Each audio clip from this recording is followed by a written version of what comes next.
So for years, one of the most requested features from PlayStation fans has been the ability to change the PlayStation Network ID that you have.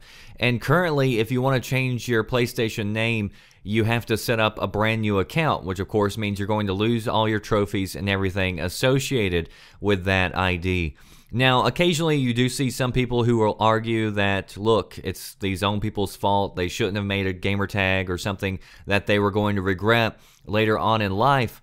But of course, I mean, some of these tags have been around for years and years. And I mean, myself, I've had my Xbox gamer tag for like a decade. So thankfully, I didn't pick something that I ended up regretting, but some people do grow out of different phases, and whatever they chose at that one particular time in life, it's not something that they want to carry with them. You know, maybe you named yourself after a favorite video game character that hasn't been seen in several different years and nobody even realizes who it is anymore. Or maybe you were a fan of Miley Cyrus when she was still at Disney and before she started showing her vajayjay to the world and twerking with her lizard tongue. Either way, some people would like to change their tags. So, what's the holdup? Well, it appears that trolls may be the reason for the delay. So, according to an interview with IGN, Sony America's president Sean Layden was asked about these features and more. He says the roadmap for feature extension is very long. Layden remarked when asked about not only changing one's PSN name, but about other often requested features like deleting unwanted trophies. He said, all those things are on there. Yeah, we want to give you more control across your experience and your profile and your presence on the network. At the same time, as you'll understand, we don't want to make it so that you can go in, grief a bunch of people in Far Cry, change your avatar, change your username, go into Call of Duty, and grief everybody over there. So we want to stop that.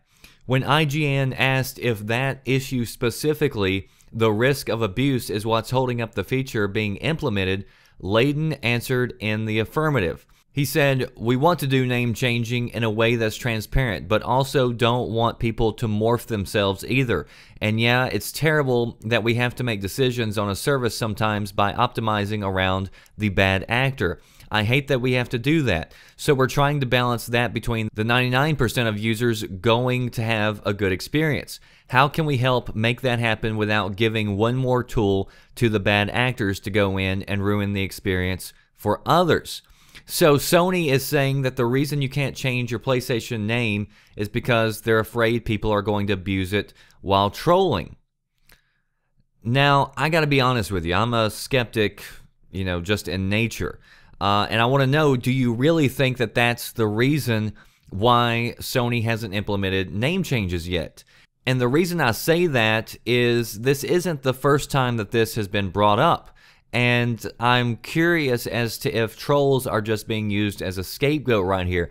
Because back in September of 2013, Yoshida was asked about this. And here's what he said, quote, "This is a very common request and I wish we could say yes, you can, but it's very technically complex." Which, of course, when you say technically complex, sounds a little bit more like programming and software complexities. Now, if the only concern is people abusing the system, I mean, it seems sort of like that would be an easy fix. I mean, maybe that's why Xbox Live does their gamertag changes the way they do. With Xbox, if you create a gamertag, you can change it once within 30 days for free. After that, you have to pay $10 every time you want to change your tag. And this, of course, keeps people from constantly changing their names. I mean, I guess you could constantly change your name if you just like throwing money at Microsoft, but it's certainly a barrier that a lot of people aren't going to cross. It would also seem like it would be pretty easy to tie the accounts together so that if you were trolling or griefing somebody in a game and they reported your tag and that ID had been changed, looks like there would be some way to go back to see, okay, who did this ID belong to before it was changed? So I don't know. I mean, regardless, I'm not a developer. I mean, I did make an A one time in a Visual Basics class, but I don't think that counts for anything. Either way, Sony is saying that it's still on the feature list, and they do hear from the fans who are constantly requesting it. So post below, let me know, what do you think? Do you think this is a technical issue, or is it because Sony wants to protect users from being trolled? Links down in the description box if you want to read more about it. That does it for me, The Red Dragon. I'll see you next time. Thanks for watching.